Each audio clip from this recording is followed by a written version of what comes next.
Good evening and welcome to Day One's Zoom Salon with 6 outstanding next-gen preachers. You are in for a special evening full of insight, inspiration, and fun.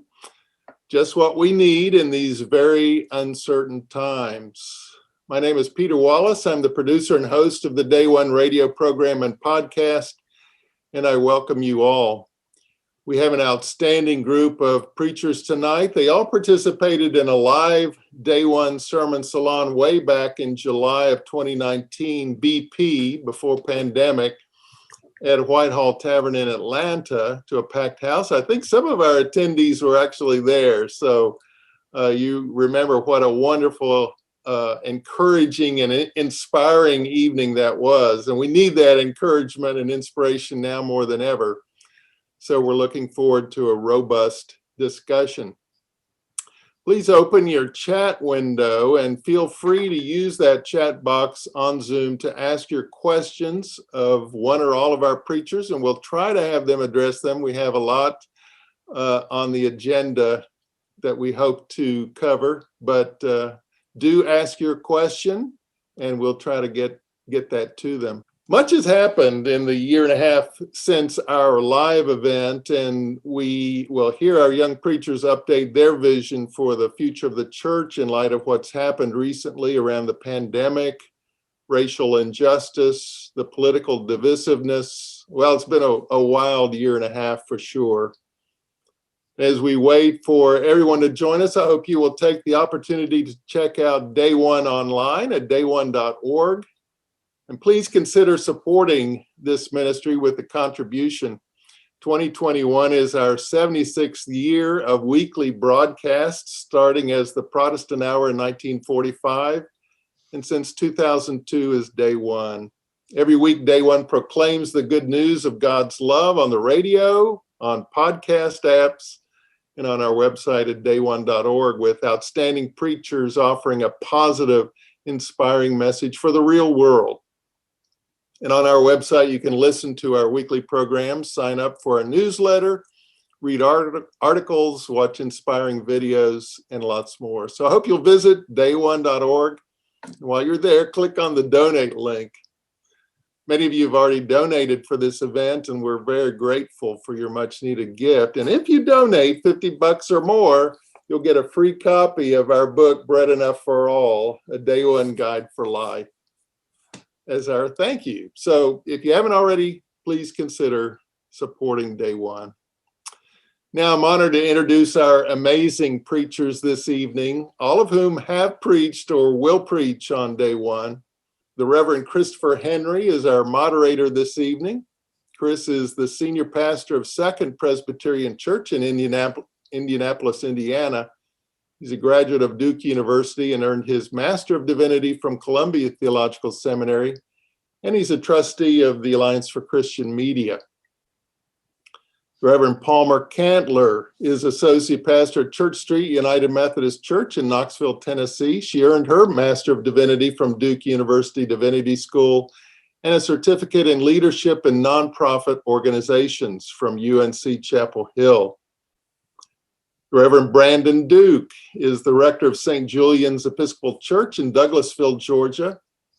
He holds a BBA from Mercer University and his Master of Divinity from Emory's Candler School of Theology. And nobody knows this, but he and I were ordained as priests at the same time over 6 years ago. And you'll hear him preach on Day One in June. Victoria Lawson is soon to graduate with a Master of Divinity from Mercer University McAfee School of Theology. She serves as the Minister to Students interim at Wyuka Road Baptist Church in Atlanta. Last year, she released her first book, Read This If You're Discouraged. Reverend Rob Lee is an activist, author, and pastor of Unifor Christian Church in Newton, North Carolina. He's a graduate of Appalachian State University and Duke University Divinity School.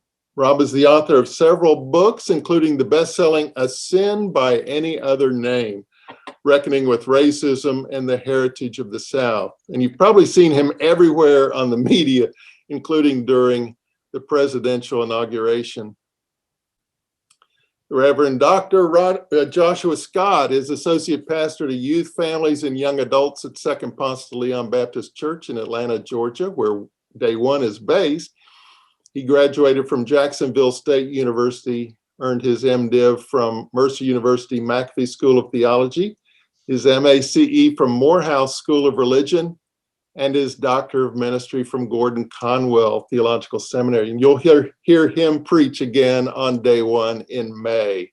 These, my friends, are 6 of my all-time favorite people and outstanding young leaders in the church. Our thanks to them for participating tonight. And thanks to you for joining us. And remember, folks, we're open for your questions for these preachers, so please feel free to open the chat window and type in your questions, and we'll get to them until we run out of time. Now I'm just so pleased and honored to turn it over to our moderator this evening, Chris Henry. Thank you, Chris.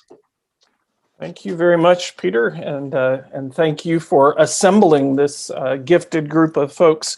And I do want to point out that Peter and Day One were into remote worship and virtual preaching long before it was cool or trendy. So we're grateful for the ministry of Day One and for the ways in which it has kept us connected and inspired, and I think in many ways a ministry to preachers who, if you're like me, check the Day One website to get inspired and to hear challenging and hopefully motivating messages for us who are called to preach. I did tell Peter before we started that the last time we gathered in the summer of 2019, at least for the panelists, we gathered in this in kind of a bar, and he bought the first round of drinks for the panelists. And so if any of the panelists slip off the camera for a minute, it's because Peter's drink that he had delivered is waiting for them. So if we slip out, that's where we're headed. I want to sort of dive right in because I think there are several topics that I want to get to and want to hear from the panelists on. I think what I'm going to do, especially given this format, is I will call on someone to begin the round of questions.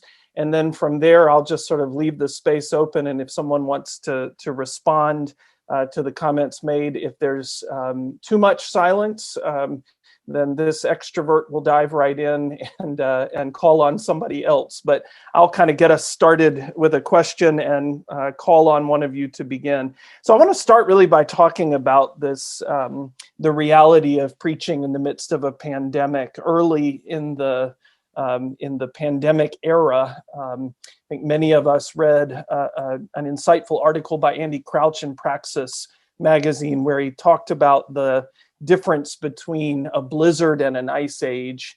And he made the argument that we were entering not just a temporary period of disruption, but rather a time that would shift who we are as people of faith, how we lead in communities of faith, and really what it means to be the church, not just for however long this period lasts, but beyond it as well. And so I'm wondering, in your preaching ministry, how has COVID-19 impacted the form of your preaching, but perhaps even more importantly, the content of your preaching? And Josh, you're next to me on my window here, so I'm going to ask you to begin. Well, thank you, Chris, for putting me on the spot.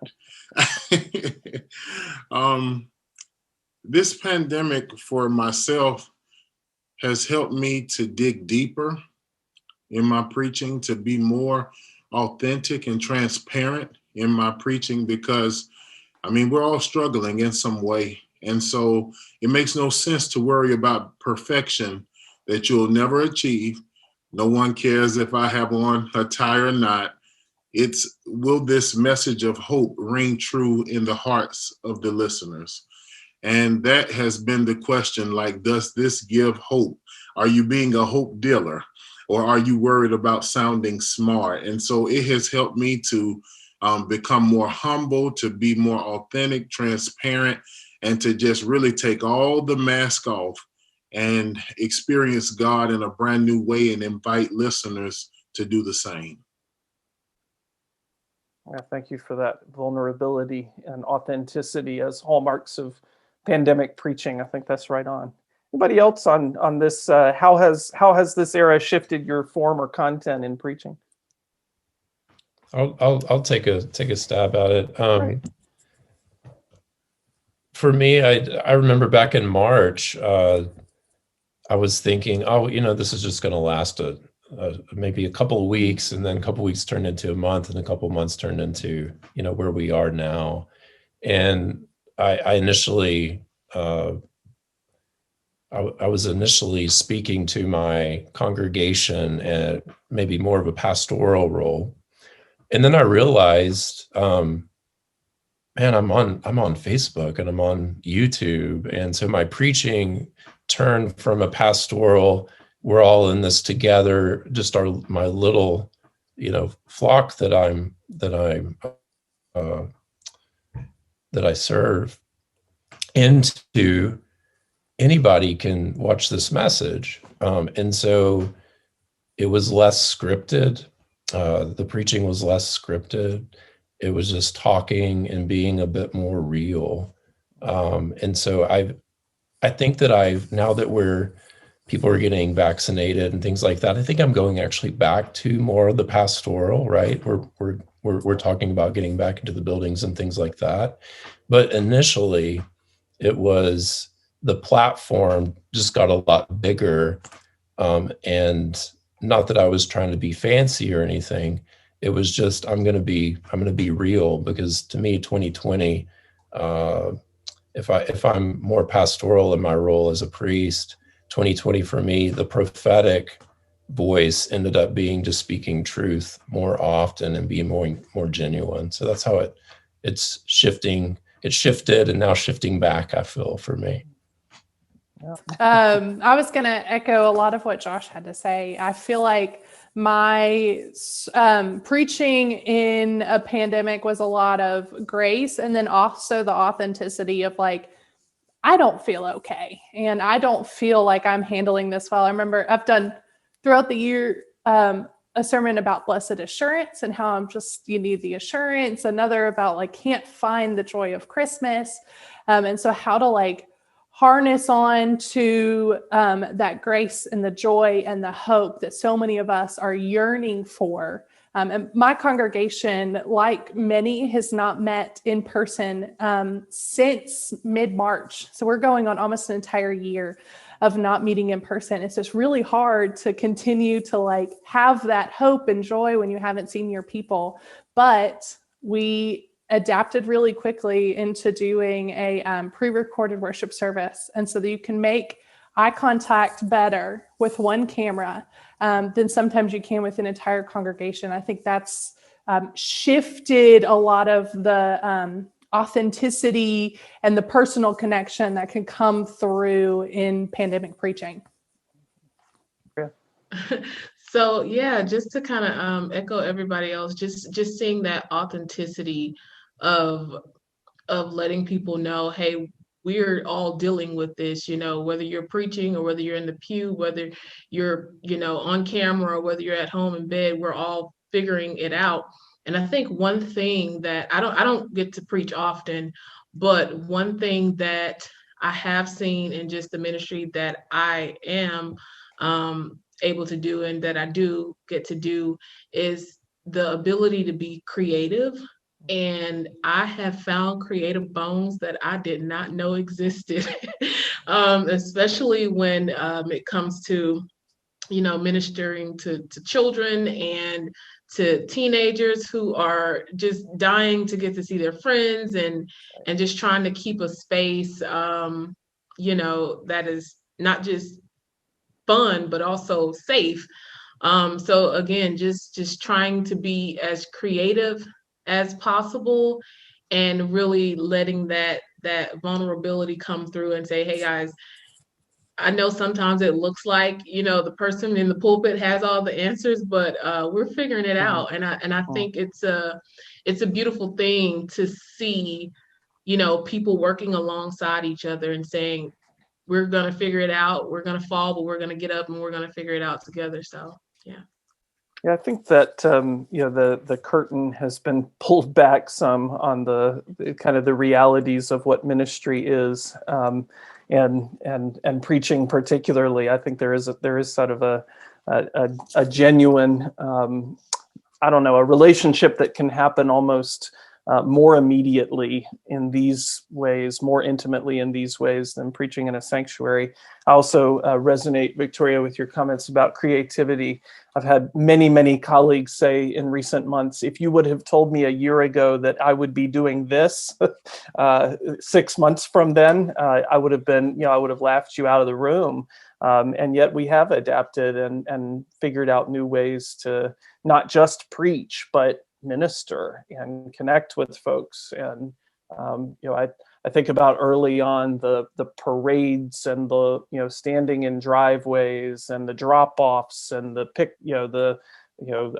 did donation drives and found a lot of new ways to be in ministry together. So, Rob, do you have any thoughts on this one?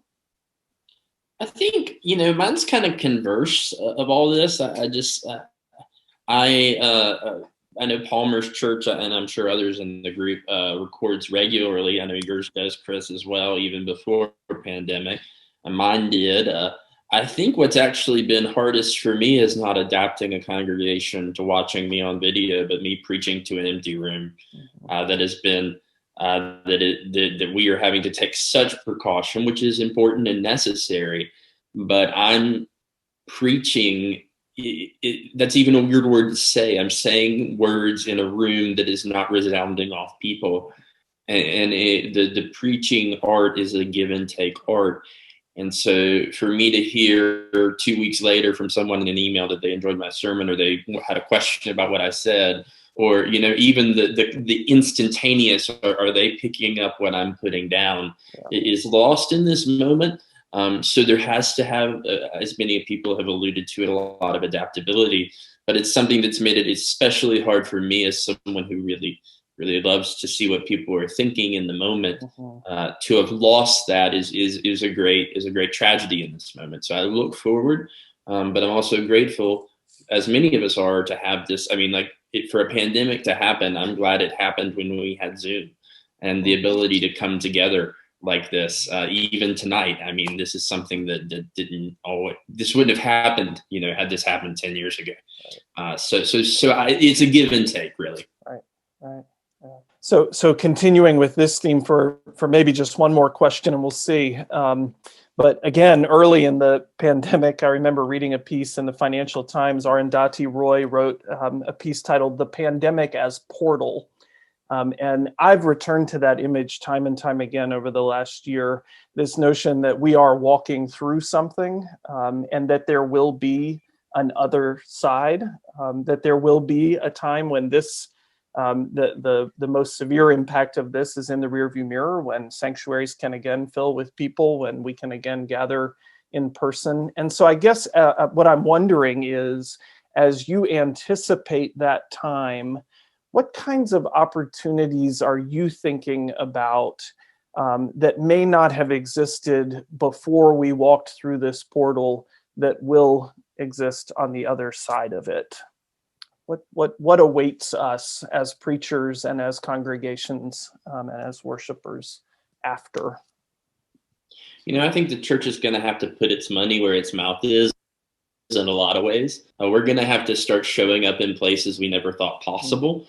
Even before this, we're going to have to take those creative bones that Valerie mentions so strikingly, and actually translate that, because there's going to be a lot of competition when we get back to a time when we can go anywhere. Heck, people are going to be going to the beach. They're going to be going to the mountains. They're going to be going wherever they can. And that's not to say we should compete with those, but we should articulate ourselves in such a way that we have a message that's worth coming to. And people are, what does it mean to send out a mailer as we get closer? What does it mean to keep your congregation in the loop about where we are? These steps will be concrete steps that lead to quite literally an Easter, even if it's not in April. It will be an Easter that we can say, this is horrific, and this has been a tragic moment, but the church that God promised would exist until the end of time has indeed made it through another horrific moment.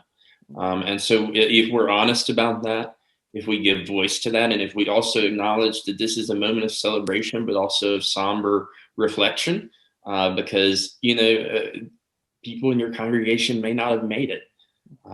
People in your community may have family members who may not have made it. So while we're all ready to gung-ho, just get back into it, we also have to remember the loss that is here as well, and it is profound. You bet. Absolutely.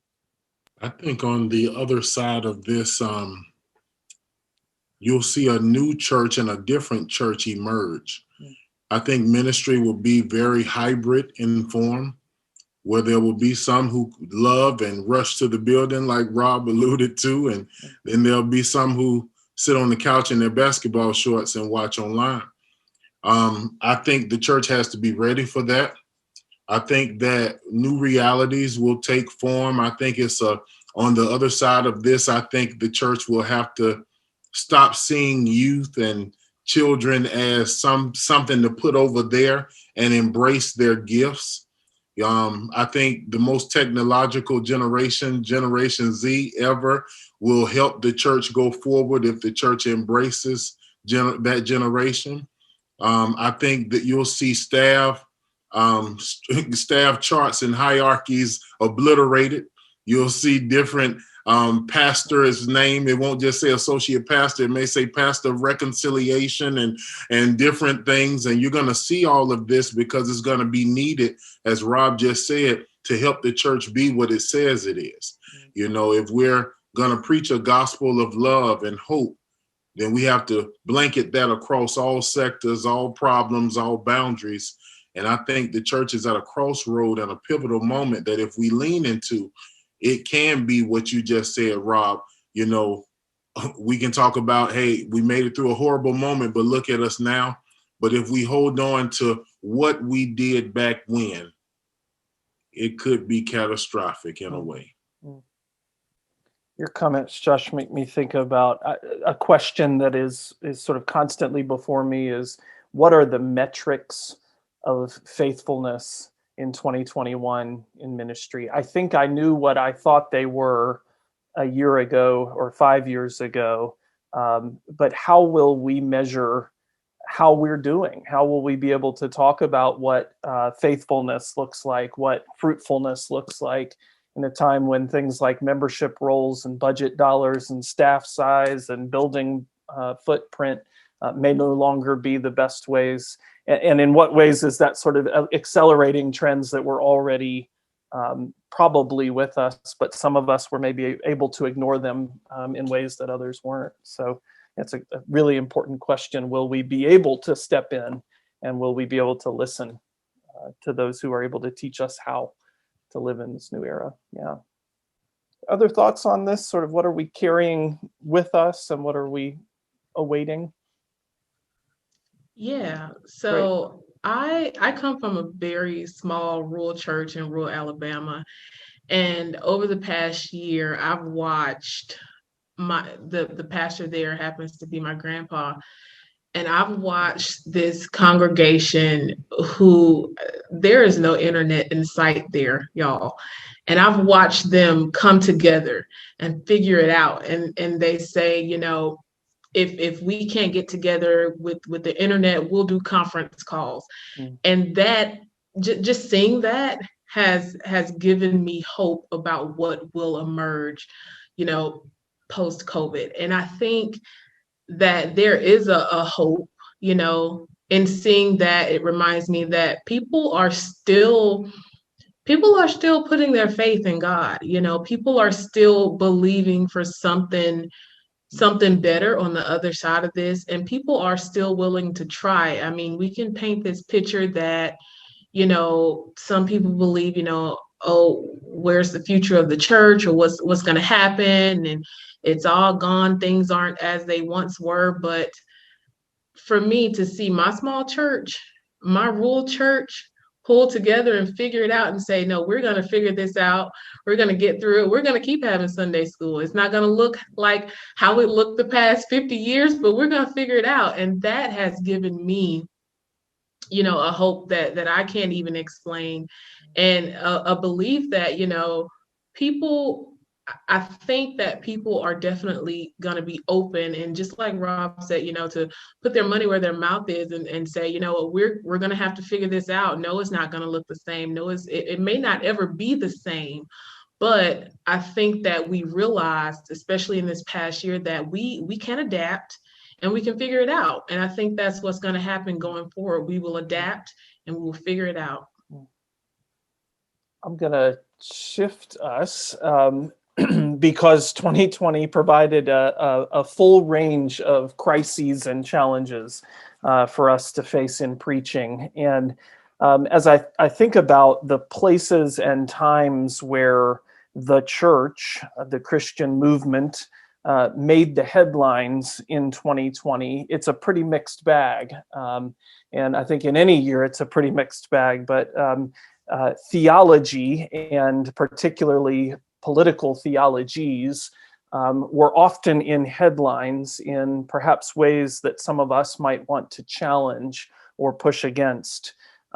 What does it look like to preach prophetically or courageously in a time of such entrenched division, and in a time when so many of these deep-seated injustices that have been a part of our common life for so long have been brought to the surface, so that they are no longer topics that we might address on an occasional basis from the safety of a scripture passage where we can perhaps bury the lead, but rather they are the headlines. Now that they've been brought to the surface, what do we as preachers do in a time that calls for prophetic or courageous preaching? How have you all responded to those challenges this year, or those opportunities this year? Preach for God and not likes. Understand that the truth needs to be said. The elephant is in the room, even though we've been walking around it. And preach for God, not likes.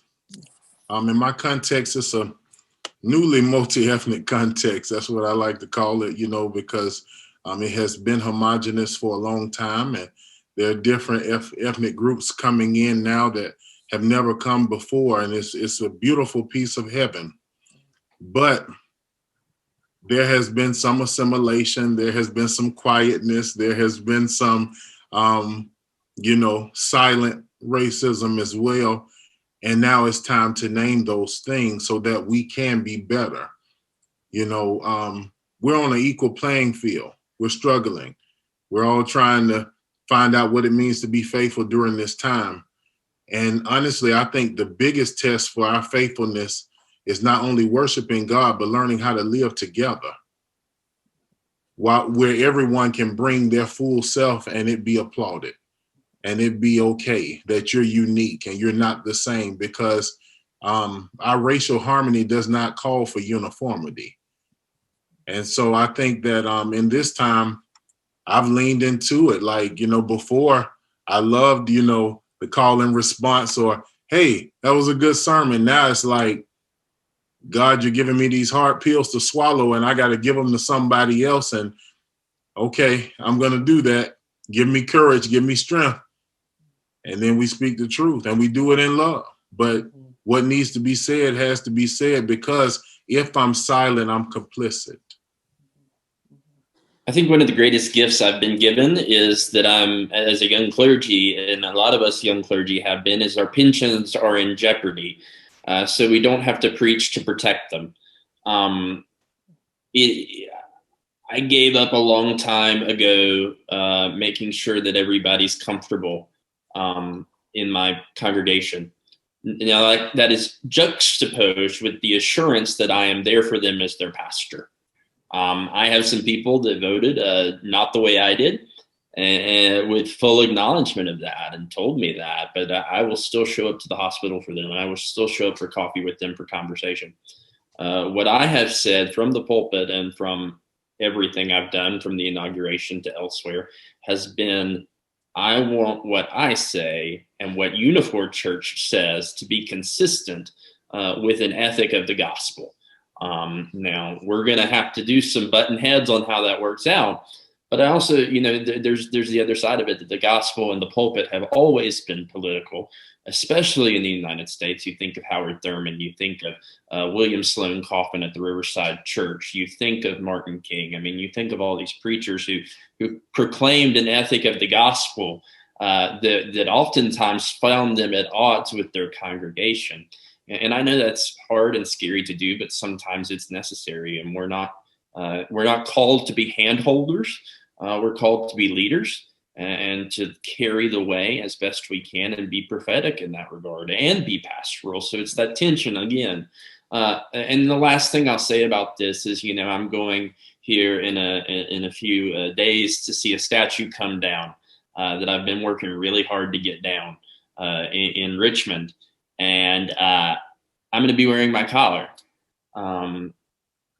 It would have been easy enough for me to not wear something like that in any of the events I've done. But to be a pastoral presence in that moment, to say this is where I'm staking my claim, not only as a person, but as a pastor, it gives a lot of credence to what's being done in the public square, because public theology is being done whether we like it or not as progressive Christians or whatever you are. The question is, are you going to participate in it? And how are you going to do so? So many questions I want to ask in response to what Josh and Rob have said, and so many directions that we could take this. I do think there's the moment has called preachers into a different space of truth speaking. I do think that for many of us who serve in congregations, I think in some ways all of us have this experience because our preaching has moved outside of, as Brandon talked about, outside of just the local community, because we are all now online preachers, TV preachers, and therefore subject to whatever audience might find those words. I think the accountability piece that Josh raises feels so key to me. To whom are we accountable ultimately? To please God and not get likes. That resonates with me in this era. I also, it has felt to me, I know several of us on this call have been somewhat formed by Stanley Hauerwas, and I certainly have. And this notion of being a community of reference that shows the world what the world is not, that the world is not God's kingdom. One of the things that the world is, in so many ways in 2021, is a collection of, or a set of echo chambers. And so how is it that the gospel sort of speaks beyond the echo chamber and into people's hearts, perhaps in ways that their carefully selected news sources or Facebook's carefully arranged algorithm cannot break through? How do we speak to one another across these vast divides? And how is the gospel truth that transcends division and truth that survives a post-truth era? We live in a time when facts themselves are disputed, when science is not believed. What does it look like to tell the truth if the gospel is truth? What does it look like to tell the truth in a time when even the definition of that word is in question? I mean, that's not a big question or anything, but yeah, Palmer. Not a big question. For me, I think it starts by making sure I'm not in an echo chamber. In conversations with congregants, with friends, family who, are all over a political spectrum, and making sure that I am not getting stuck in that, because I can't,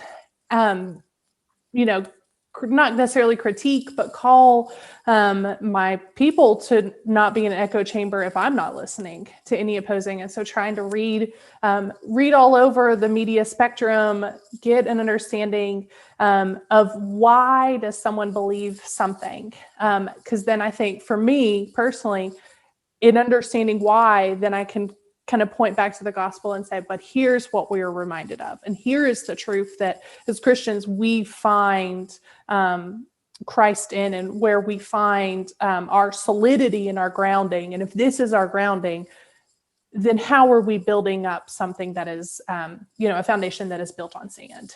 If we're not really making sure that we're finding a common faith in the Bible and in the Gospels. And that's really hard. I know I try to have conversations with those who are definitely politically minded, and half the time you walk away going, oh, I just don't get it. But in processing that later, I find myself developing empathy.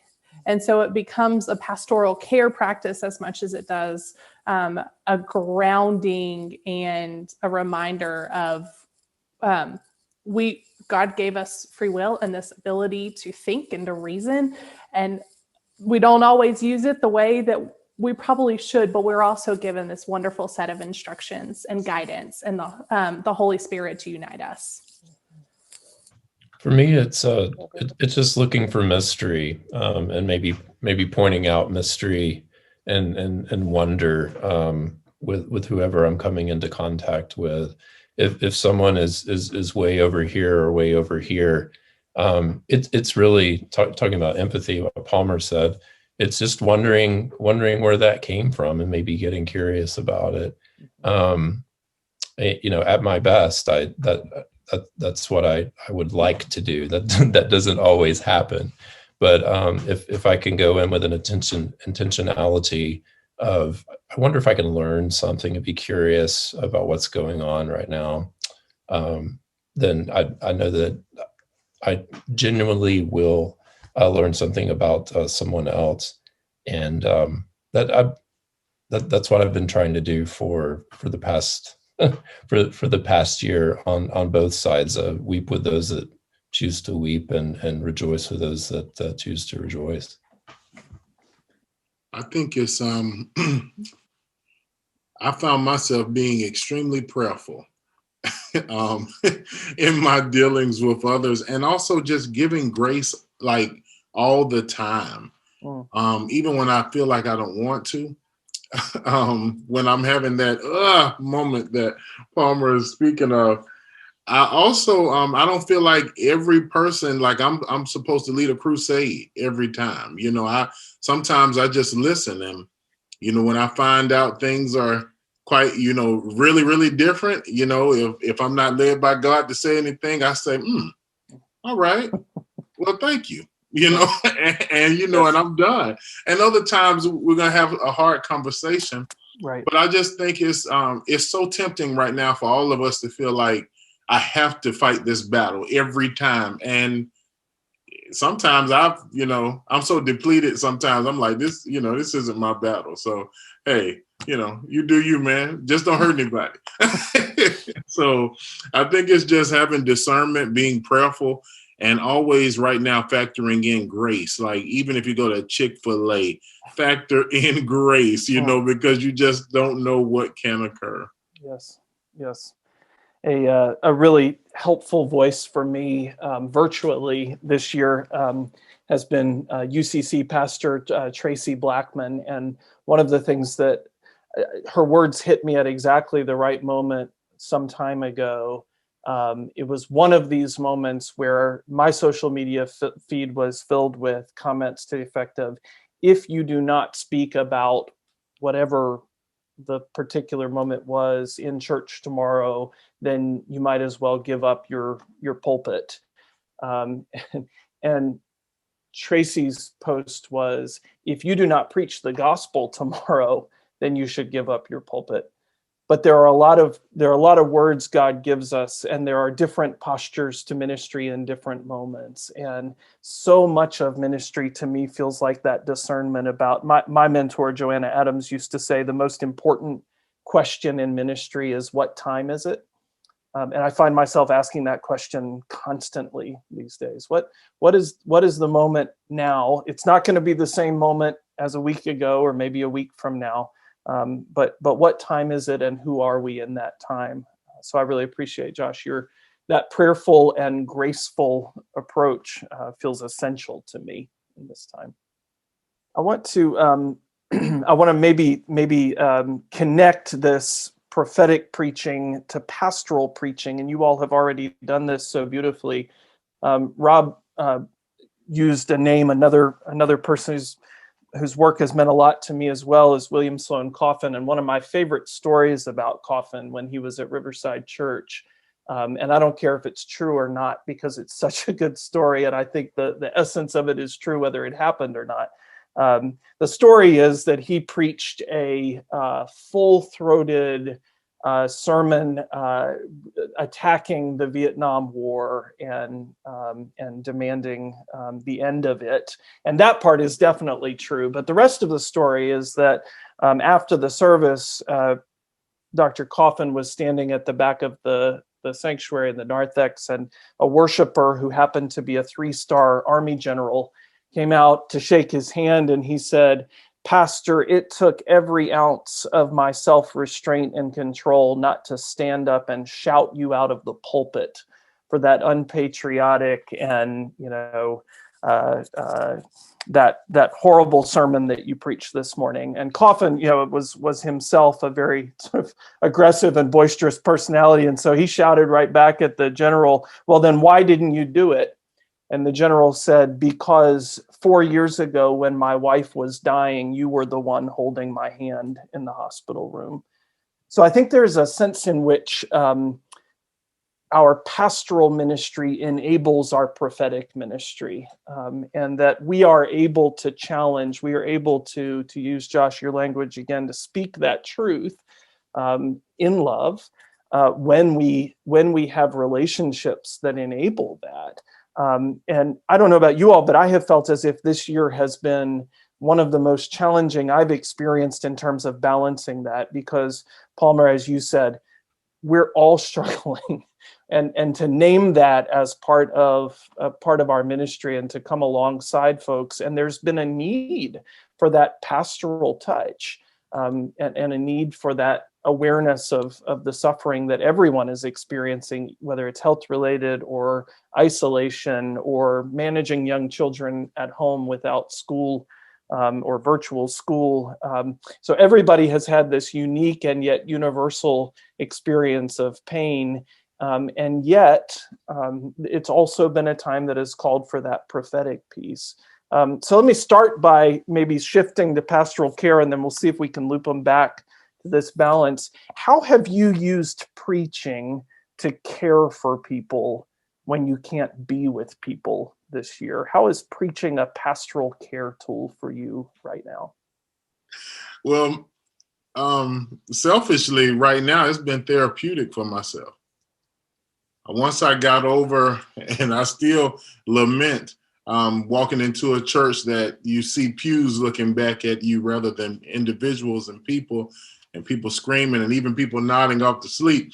I have found it to be therapeutic in the sense that it gives me some moments to share my convictions about Christ, but to reaffirm my faith publicly.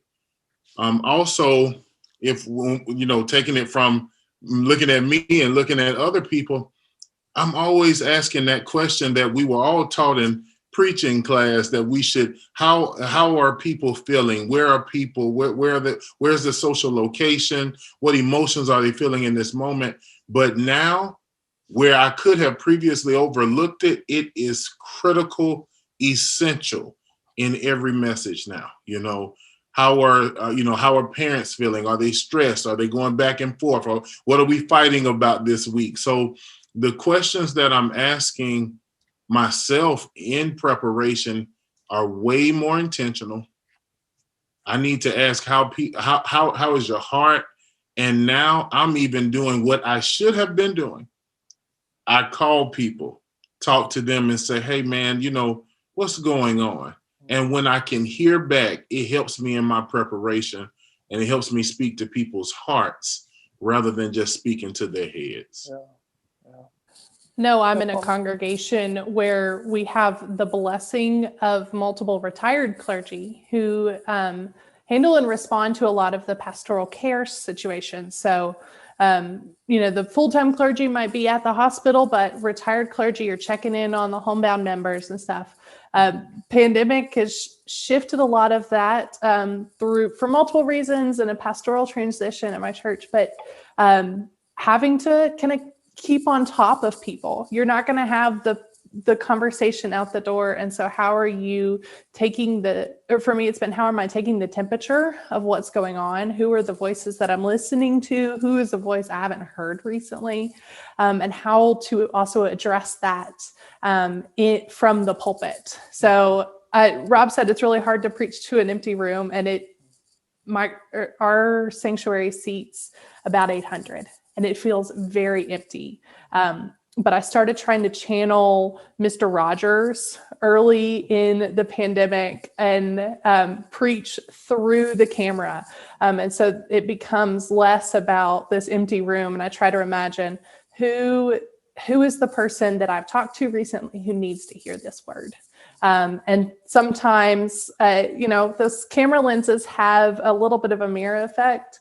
And a lot of times it's me looking back at it and I'm like, this is the word that I need to hear. And it might just be the word that someone I dearly love needs. And it's incredible how that kind of comes back, and the stories that people are more willing to share, over email after in responding to your sermon that you may not have had time for in the receiving line as you're greeting out the time of the door. And so you get to delve in and learn a little bit more. So to me, it's like this cool continuous cycle as long as you kind of stay on top of it. One of the things I took from Senator Warnock when I preached at Ebenezer, he gave me this idea, and I've been using it a lot during the pandemic, and I used it during the inauguration, was to put photos of people, of your congregation, of loved ones, of those who matter most to you, into one of those plastic see-through folders. And I have them on the pulpit every time I preach. So it is a visible reminder, not that I am preaching, just so much more than what it seems, because that had to become my reminder, right? Like, because I was thrown off by it. But it becomes an act of pastoral care, because when I'm praying before the sermon or doing something during the service, I'm looking down and I'm seeing my church members, the people whom God has placed under my care and whom has called me to serve them. So it's just a small, tangible reminder, but it's a reminder that those people are watching on the other side of the screen and will one day be back in the pews. I don't always have this practice, but probably a couple times a month I try it out. If I'm hearing something, someone said, they shared a story with me, in the rough draft of my sermon, I'll actually put a line in the sermon for them. And sometimes I'll keep it in there, and sometimes I'll take it out on a second or third draft.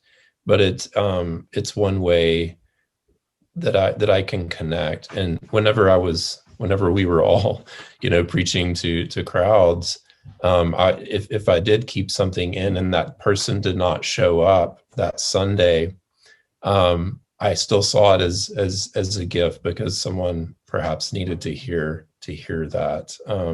So that's one of the practices that I've had for a couple of years, but now I still find myself doing it, and again, sometimes leaving that sentence in there, and sometimes discarding it. My friend Pam Drizel used to take a page of the church directory each week and put that page, in her portfolio or in her briefcase, or, just have that with her all week. And that group of people she prayed for and thought about as she was writing the sermon. I've always thought that was powerful, to think about a specific group of people. And right now, especially when there are so many folks who we don't have the kind of contact with we once did, to be reminded that they are there. And the pictures is a way to do that. Picking up the phone, I'm with you, Josh, on that I've used the phone much more this year, because that's the way we can actually get to speak to another human right now. And particularly, I think so many of our more isolated older folks, it's been a real challenge. And as Victoria, I think, rightly named, they've also been the ones who have found creative ways to get around some, they're not Zooming, but they might be conference calling, or they might be, gathering in outdoor areas, or, finding ways to care for each other in this time too. Those have been some of the most moving experiences, or how members are caring for each other too, with us, or sometimes even despite us, I think. We had a question asked on the chat that I thought would be a good one to, as we think about closing up here, but I've got this one, and then I do want to ask one more to close, but I thought this was a great one. This year has been filled with the unexpected, and the question was around what is some innovation, grace-filled was used, a grace-filled innovation. I'll add to that just an unexpected moment. Palmer was talking before we started about a blooper reel. What are those unexpected moments where the Spirit showed up in a way that you never could have imagined, and it became a holy moment despite all of your planning and preparation, or in spite of what you hoped would happen? Where has God showed up as a surprise for you this year? I want to begin because this has been like my word of 2020 was supposed to be flexible. As the year started, like back in January, I chose it. Things kept happening with an event we were planning. The event happened. It was the last weekend the church building was open, and had to be flexible the entire way. But I worked primarily with the missions of our congregation. It's a congregation that has a heart for the local community. We always do this food bucket collection in June as part of our annual conference, the annual meeting of our area. And I had originally set a goal of 50, but I told my missions team, like, I don't know how we're going to do this. It's just not going to work. There's food shortages. How are we supposed to get all of this, bags of flour? Let's, set the bar low. Let's just go for 30. So we asked for financial donations, tried to make connections with the grocery store to bulk order food, started planning it out. Within a week of publicizing it, my missions chair came back and was like, no, we need to do 50. I really think we need to do 50.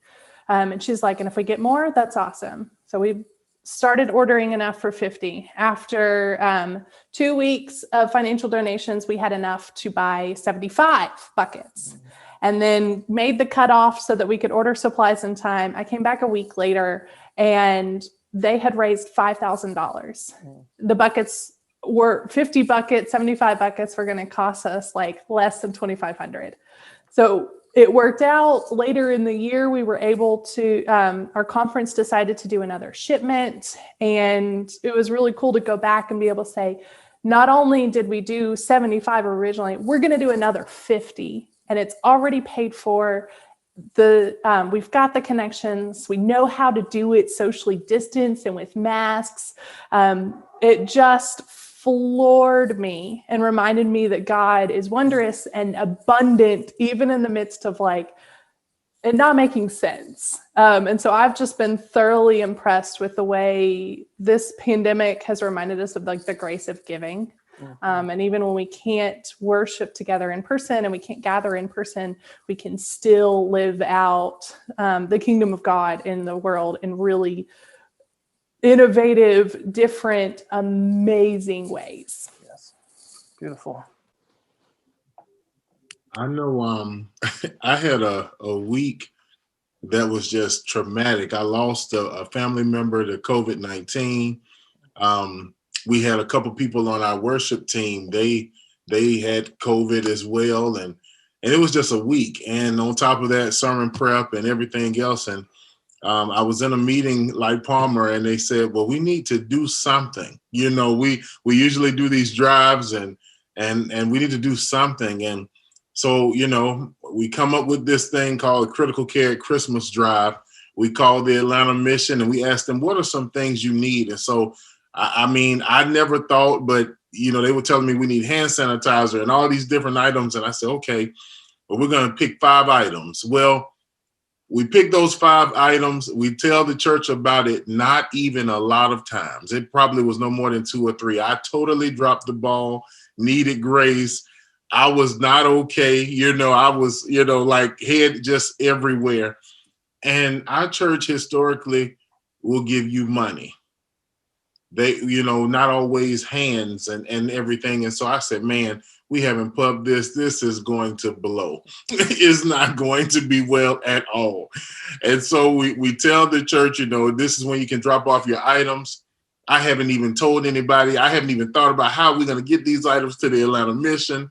And on that day, I watched so many cars, people that are attached to our church, people who never have even come to our church, drop off items for the Atlanta mission. And I just heard God say in that moment, you gave your best at this moment. And I did the rest. And it really touched my heart because it was so beyond me. It wasn't properly planned. It wasn't properly publicized, but it showed me in that moment that it was just follow God. Do the best you can in this moment. It will not always be the same. It won't look the same. Sometimes you'll be depleted, but just keep walking. Yeah. And it's just been beautiful to watch because even in that day, we began to, start talking to other members socially distanced. And we even launched a book club that's talking about racial reconciliation because of that day. And it's just, so God is working, but it just doesn't look like what we thought it would look like. Yeah. Yeah, I'll say that I too have learned to pay attention to those moments. I like to call them God winks. So this past summer, I got an opportunity to do an internship, and in all honesty, it felt like just one more thing added to my plate that I did not want to add. Yes. And I said, you know what? I'm just gonna get through it. I'm gonna do what I gotta do. I'm just gonna get through it. And through that, I connected with this senior citizen home, and I got to minister to the people there. And me going in thinking, I'm just gonna get through it. I'm just gonna do what I have to do to get through this.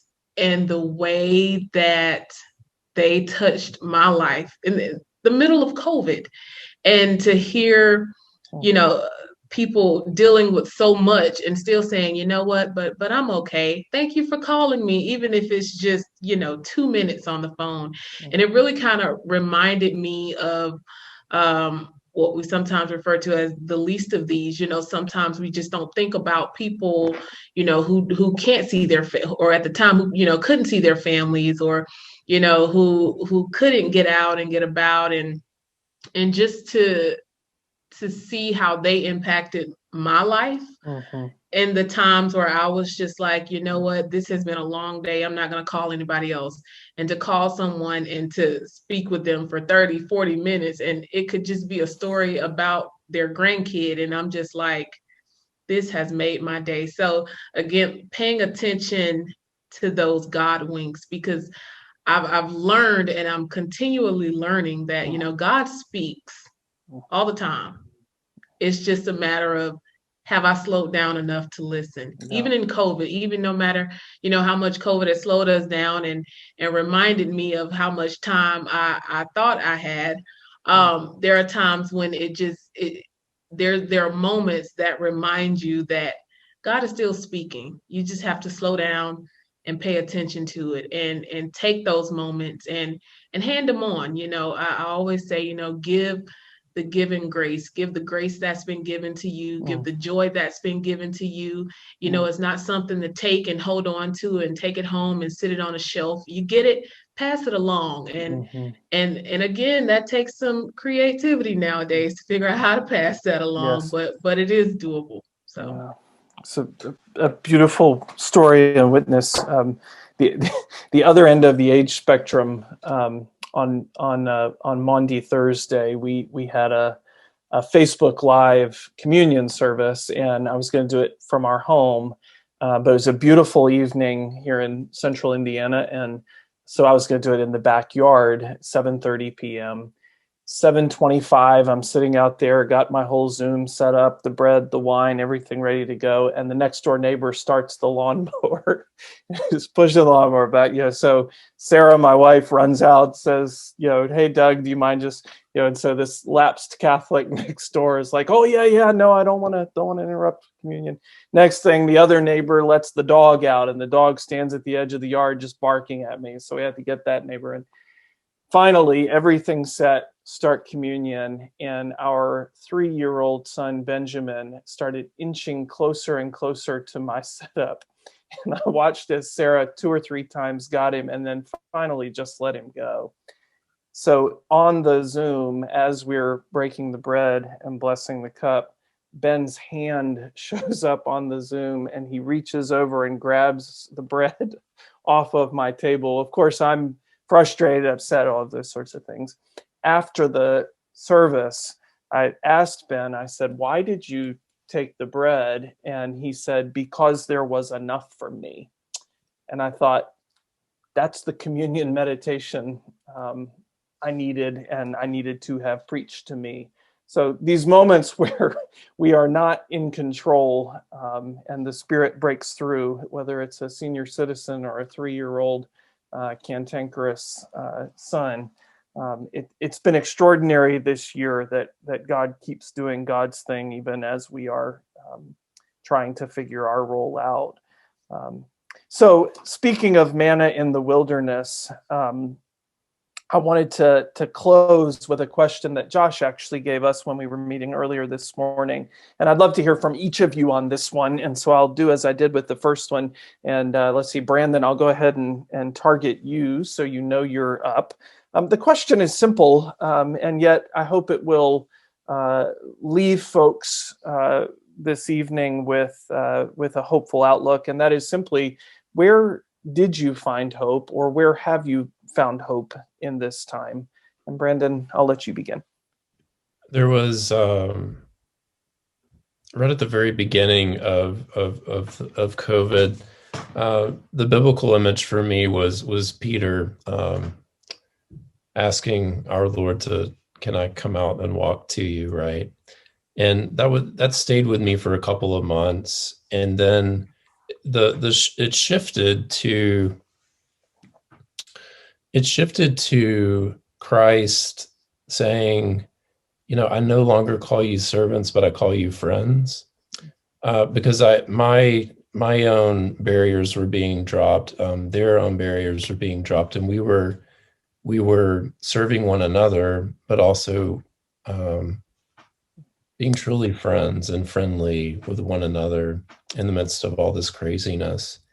And so for me, taking those hopeful images from Scripture, one of my favorite things was just to check in on people. And one of my favorite stories out of all this that was hope-filled for me was a teacher that was not doing teaching via Zoom. She did have to go back to her classroom. And between classrooms, she shared with me that she would, as she's wiping down each student's desk, she prays for them by name. And to me, it was her being a friend to me, and me just being a friend and listening. And it was the most beautiful thing to hear. And we had not been in church for months together.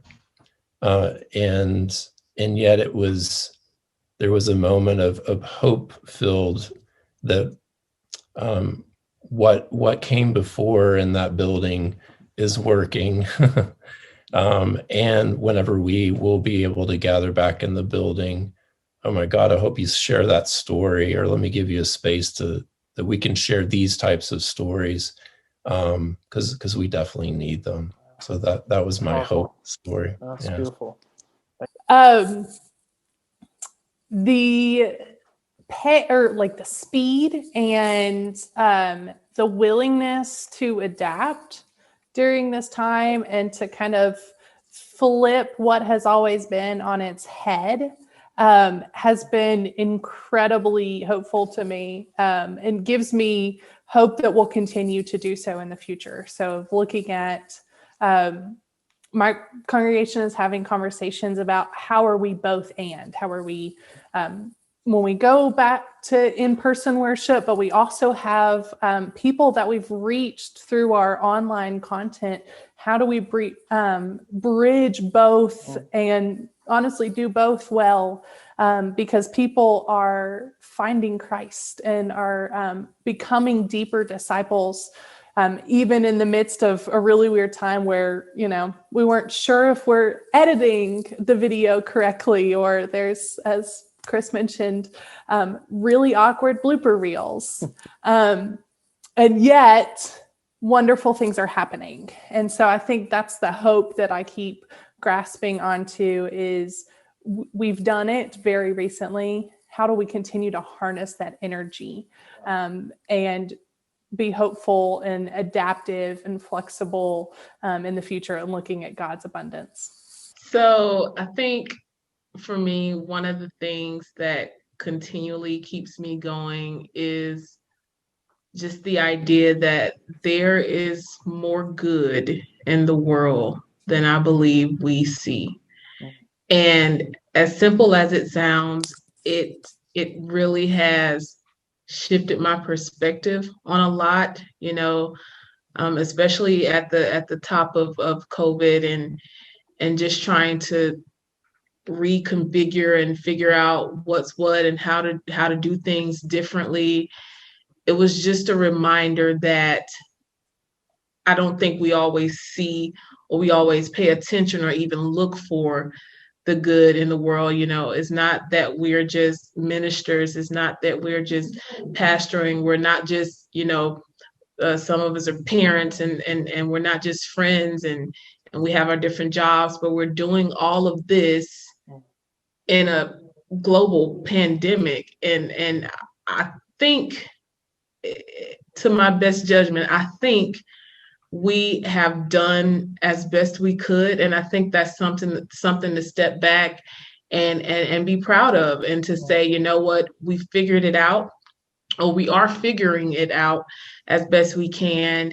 And no matter what we're seeing, we have to take some of that with a grain of salt and know that, there is good still happening in the world. There are people who are still, putting their best foot forward and still leading with love. There are still people who are, putting Christ at the head and trying to tackle this thing with a love-centered ethic. So I think that is definitely something that just keeps me pushing forward. I started my job at Unifor Church, pastoring them 2 years ago.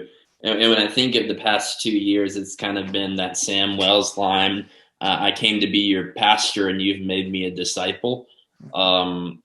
This church has made me a disciple in a few ways, and it's made me a lot of things in a lot of ways.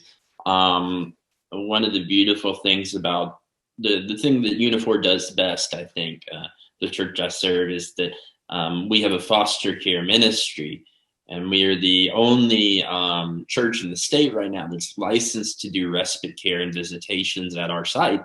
So during the week or on a Saturday, if you need to come, visit or come to church or whatever, we can facilitate places for you to see your children if they're in foster care, or if the foster parent needs a break, we can give them a break and let them go watch a movie or shop or whatever. But in the course of all this and having to learn all the ins and outs of everything, my wife and I quickly fell in love with 2 girls.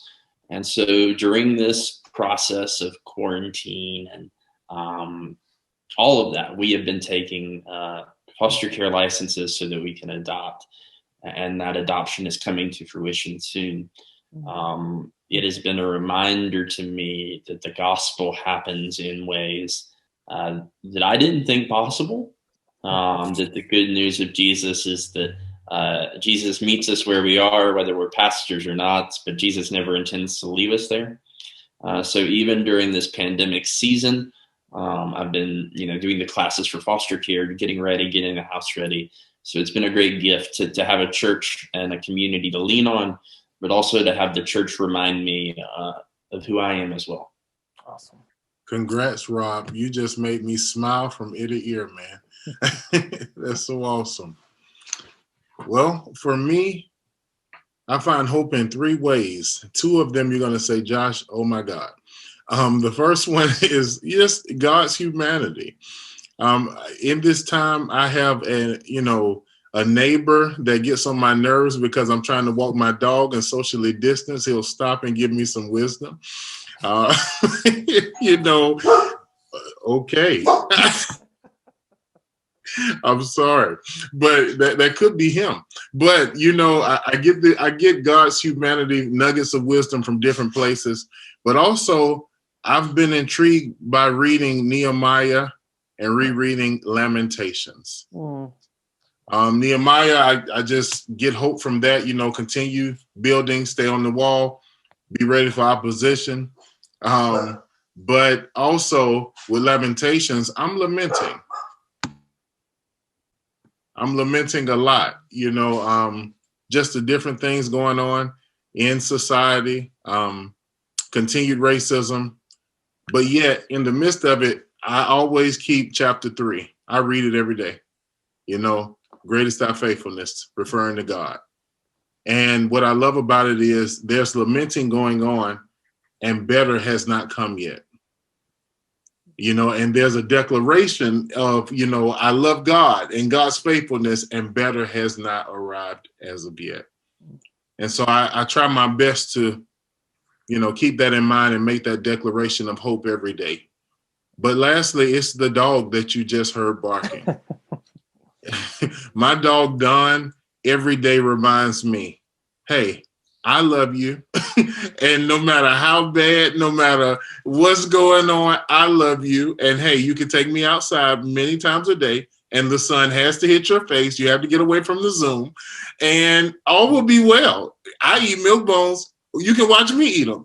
And she just helps me put something in perspective. I get out of that funk for a minute, and I get up and I realize that things will be okay. That it can be well. And my perspective shifts from hopeless to hopeful. Amen. Amen. Well, what a gift to be with all of you this evening. Sad that we couldn't raise a toast 18 months after our last gathering, but I'm sure that it will happen again. And very, very grateful for each of you. And I'm reminded of the truth that despair is ultimately atheism. And so as long as we are followers of Christ, and as long as we are believers in God, there is hope, and we share that hope. And with that, I will give my gratitude to each of you and ask Peter to close us out this evening. Well, wow. Applause to our wonderful leaders, our young preachers, and especially for Chris for writing Herd on all this. It's just so much fun. Our time has flown by. We're so thankful for each of you, and thanks to Amy Davis and Ethelware Carter at Day1 for their behind the scenes work. I hope you'll visit us at day1.org, follow us on Facebook and Twitter and all that good stuff.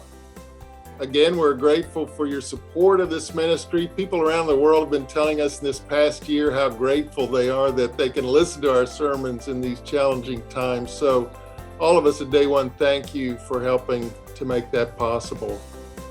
Thanks again to our panel of preachers and to you for joining us. Good night. Stay well. God bless you.